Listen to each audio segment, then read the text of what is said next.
to the Chad Hasty Show on News Talk 95.1 FM and 790 AM KFYO. Thank you for tuning in today. In studio, for the first time in a while, Representative Dustin Burrows. Welcome back. Chad, I missed you. I always enjoy being on the show, and so appreciate you having me on today. Absolutely.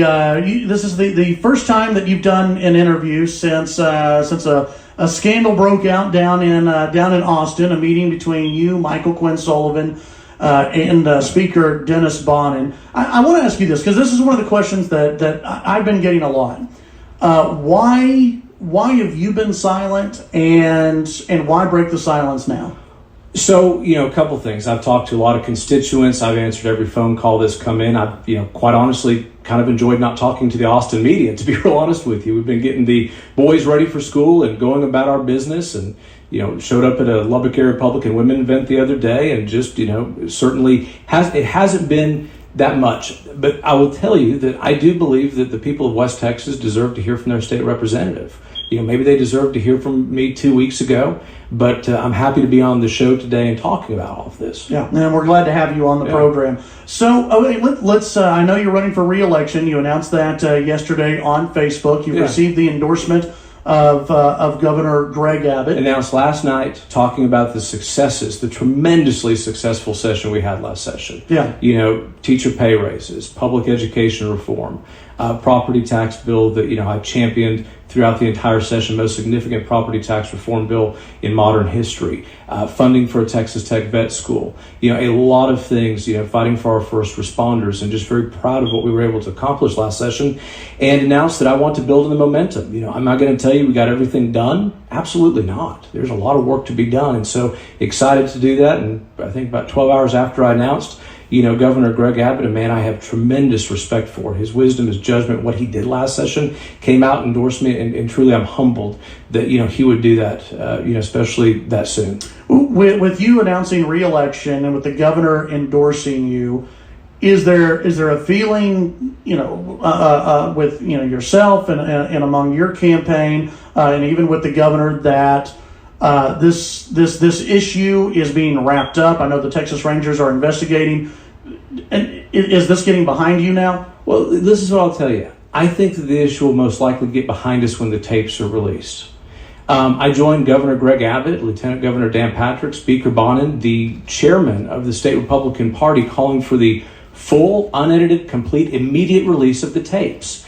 I've not heard any good reason why they've not been released. The idea that, the people holding them somehow want to protect the Republican Party is honestly kind of laughable, given that I think if you look at their history, it's really been not to help the Republican Party.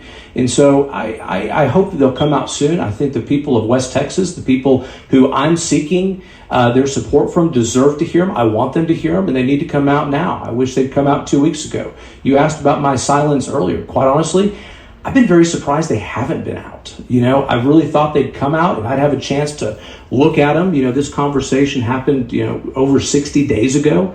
I have an imperfect memory, imperfect recollection of things. I know kind of some generalities, but if people want to talk about specifics, let's get them out there. Let's have a full, discussion of them if that's what people want to have. But here's the irony of things. And let me tell you, I got invited to go into the meeting, and I think Mr. Sullivan wanted the meeting was to discuss the importance of 2020, reflecting on 2018 elections and, Ted Cruz narrowly being defeated, that we lost a lot of judges, which I think is going to affect the judiciary, and we lost 12 good members of the Republican House.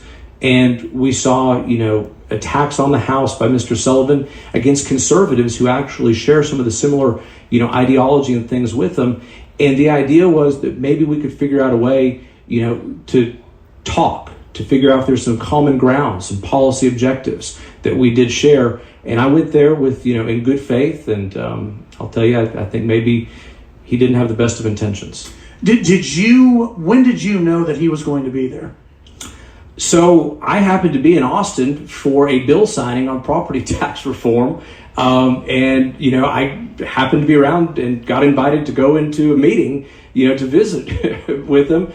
Certainly I had a lot of questions for him. I went in there with a lot of, He had attacked you on social media.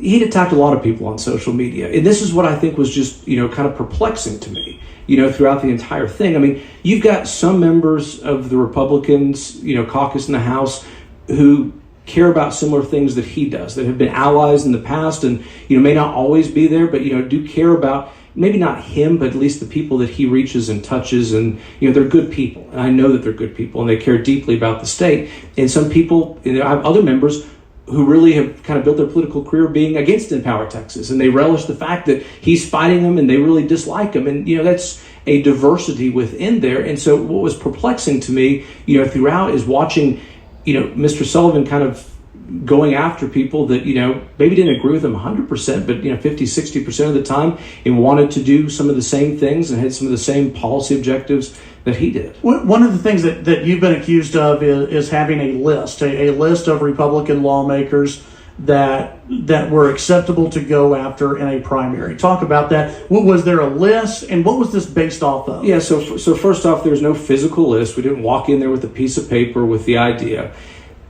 The questions for Mr. Sullivan, I mean, the purpose of the meeting, was really about, okay, I get it. And at that time, I think that there was this push by him to try to maybe say that Texas House should flip, that maybe people should not vote for Republican state representatives. And so there was a lot of conversation about, that narrative and a push for policy that was going around. One of the issues was obviously taxpayer-funded lobbying, something that I think that banning it, Mr. Sullivan, myself, and the speaker agreed was a priority item.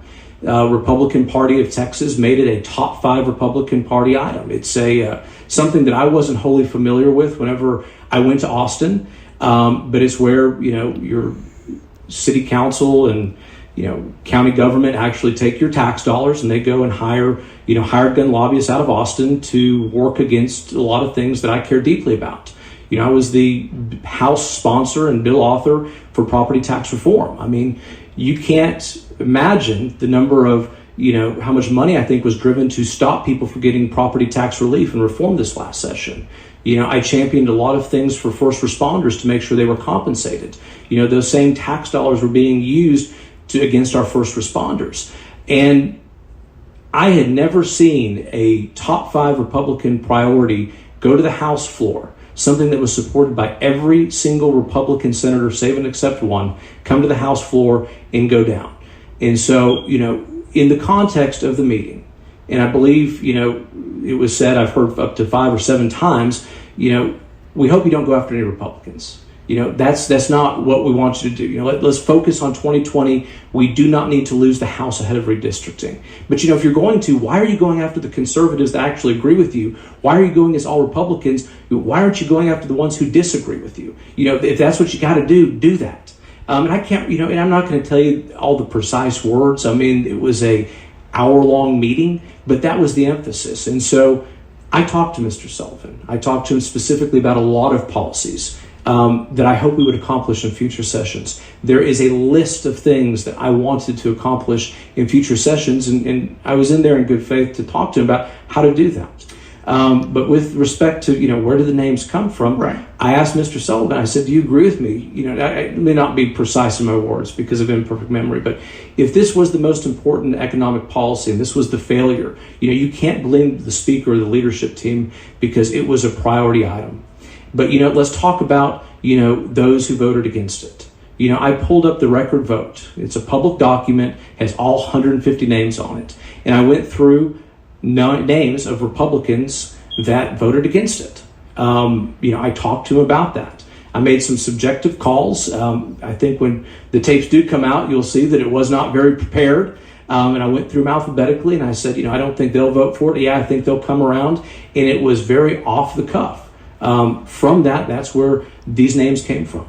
I got 2 more questions for you, because I know you have to get going. One question is, and this dovetails in with re-election that you announced yesterday on Facebook. You resigned as chair of the Republican House Caucus.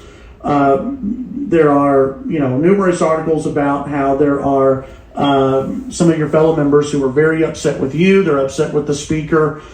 How effective, because when West Texans go and vote, they want someone who's going to be just as effective as you were in the last session. How can they know you're going to be just as effective? Yeah, let me tell you a little bit about the Republican caucus chair. I'm also chair of the Ways and Means Committee, and I'm looking forward to a healthy, interim, studying a lot of things to get more property tax relief to the people of Texas that they deserve. That's a very important position. That's where we actually, move policy and do things. The caucus chair, it's kind of got, multifaceted. There's a couple jobs. One is to advance conservative policy, and the other is to be a cheerleader for all 83 members. You can imagine sometimes those two things do come into conflict with that. I had members who encouraged me not to step down. I had members who called and said they were disappointed I had. I had some members who directly said they hoped that, I would move on so that, we could bring some things together. Now, the ones who told me in my face happened to be Aggies, but that's an aside. And I made that decision. Here's some good things about it. Number one, I have a tremendous amount of confidence in who the chairwoman now is, Stephanie Click. She led a county party, in a suburban area. She is strategic, she is brilliant, and she's got great messaging and strong. She's also a female. One of the things that I think that we've all talked about is Republicans, especially, in 2018, have not done well with female voters. I think it's a great idea to have her at the front coming into 2020, and I think the messaging is going to be really great by that. But if you're asking just about effectiveness, being the Ways and Means chair, building on the momentum from last session, clearly we're going to have a lot of influence. Before we let you go, obviously the Texas Rangers have been investigating this. Have you been questioned by the Texas Rangers yet? And did you there was the alleged offer of media credentials to empower Texans. Did you offer that specifically? I did not. But let me talk about this. So this is the worst of politics. We have a secret recording. We're letting it drip out one time at a time. We're having selective clips talked about, out of an hour-long conversation. Certain people get to hear it, and then they get to go give their accounts of it. Here's the good news.